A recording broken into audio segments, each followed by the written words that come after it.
Welcome to the WRAL Daily Download. I'm Grace Holland. Western North Carolina counties are beginning the recovery from Helene during what is usually their busiest tourism season. Travelers who want to support those hard-hit communities and already booked vacation rentals now have a choice: face shut down roads, closed businesses, and destruction from the storm, or lose their money. In the last week, WRAL's 5 on Your Side has received more than a dozen complaints from vacationers denied refunds or the chance to reschedule. 5 on Your Side's Keely Arthur joins me by phone to explain the options. Keely, thanks for being here. Of course. Thanks for having me.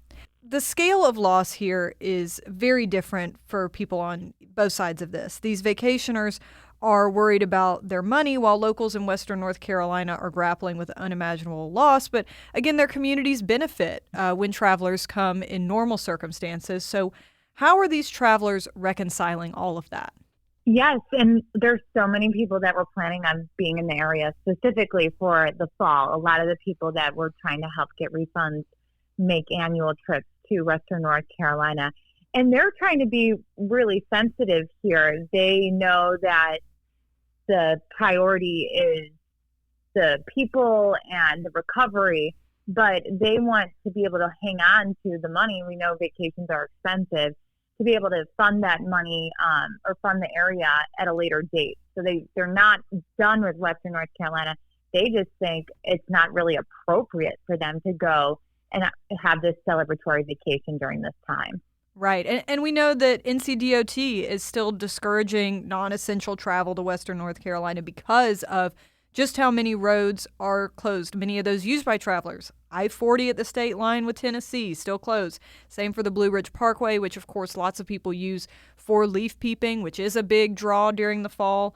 And it's such a beautiful time in that part of the state. I wonder, is there a difference in the refund process for people who booked hotels rather than rentals? There is. And I want people to know this kind of for any time, anywhere they go, anytime they stay somewhere. While bigger rental homes are great for group vacations and things like that and can help you kind of experience the town in a more authentic way, hotels have really straightforward cancellation policies. So it's on there typically 48 hours. I've seen some with 72. Some you have to cancel within a week of the travel, but some are within a day. So very straightforward. When you're dealing with a rental, you're normally dealing with an individual host who is sometimes managed by a rental company, but that individual host is going to have very different rules and cancellation policies than the next rental option. So it's just more difficult to navigate, and we've seen that happen in real time with the hotels versus rentals in Western North Carolina. All the hotels right now are being used to house rescue and recovery workers, and we have not received a single complaint from somebody not being able to get a refund on a hotel booking. And you've heard from dozens of people, as you said this week, who say their rental companies have been the ones not allowing them to refund or reschedule trips booked this month. What are those companies saying? So Airbnb and Vrbo both have created or activated, I should say, their emergency policies.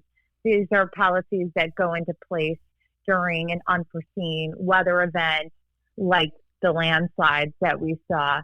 And basically it allows people to get a refund, rebook, cancel without the normal penalties they would normally face. So we're seeing, I don't think I've gotten a single complaint about Airbnb either. We've had a lot of issues with Vrbo and also some more local companies like Carolina Cabins, and then another rental site, Vacasa. Vacasa we haven't heard back from, but Carolina Cabins, I got several complaints about them. I reached out to them. They gave one of the people that we were asking them about a refund, which was great. And they said, look, we're a local company. We're dealing with a lot of logistical issues with the hurricane. We're not trying to ignore people or put people on the hook. We're trying to look at this case by case. and roll out the refunds and rescheduling as soon as possible. So it sounds like they're trying to respond to everybody, but it certainly isn't fast enough in the minds of these people because their vacations are fast approaching and they're trying to figure out if they should chance it and go or if they should just, be out all that money. Okay, let's take a quick break right there and we'll be right back.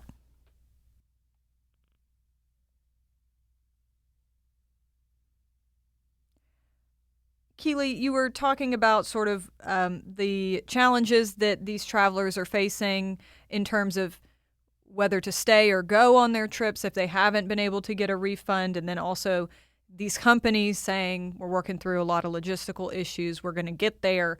I wonder, are there any laws protecting consumers in this situation? There are. So North Carolina passed a law specifically for rental properties. And the way the law is designed is if the area that you booked in has a mandatory evacuation, that triggers an automatic cancellation with for the would-be vacationer. The only caveat there is if you're offered insurance, you have to take the insurance and then you would get the refund. If you're not offered insurance, you'll get the refund regardless.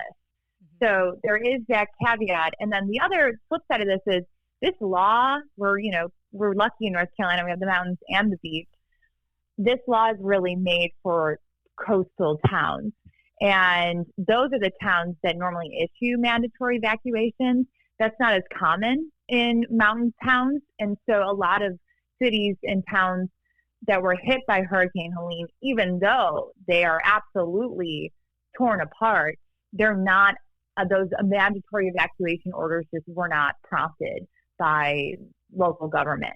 So because that isn't happening, renters legally, or the hosts, I should say, legally don't have to give those refunds. Yeah, that's really interesting and good for people to know, and just really illustrates how unique this situation with Western Carolina, I think, is compared to what travelers to North Carolina usually see with a hurricane, right? Like you mentioned, usually that's out at the coast that we're talking about. Right, exactly. I mean, I think of the fall in Western North Carolina as sunny and dry and that like kind of perfect sunny fall day. And I think, you talk to most people, that's what they experience typically when they go to that area this time of year. And of course, not all of Western North Carolina is damaged. Some areas made it through relatively unscathed. But how can people know if it's truly safe to travel and also how to get to some of these places? I think about the really, really far western part of the state, kind of right there tucked in with Georgia and Tennessee.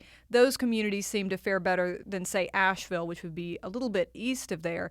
But, I mean, if you're coming from Raleigh, say, how do you get all the way down there? Yeah, that's a great question.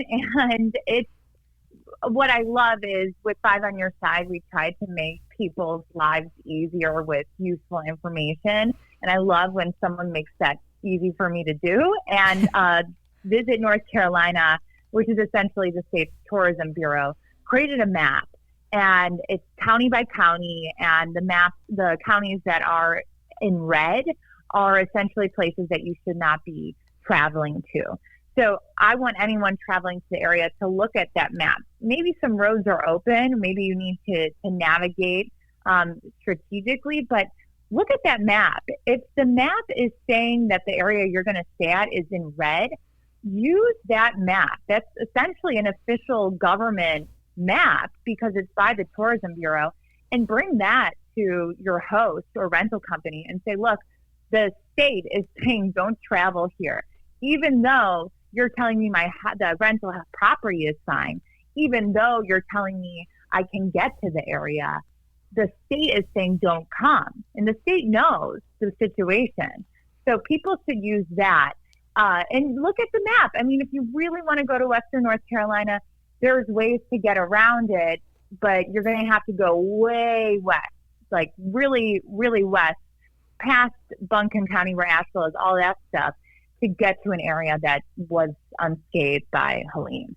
Well, thank you so much, Keely. I think this is really useful for folks as they're trying to figure out their fall plans and also plans in the future. Of course. And thank you for listening to the WRAL Daily Download. Another great way to get WRAL news is the Morning Briefing newsletter. It's a daily email with triangled news, events, and headlines to help you get ready for the day. Sign up at WRAL.com/newsletter.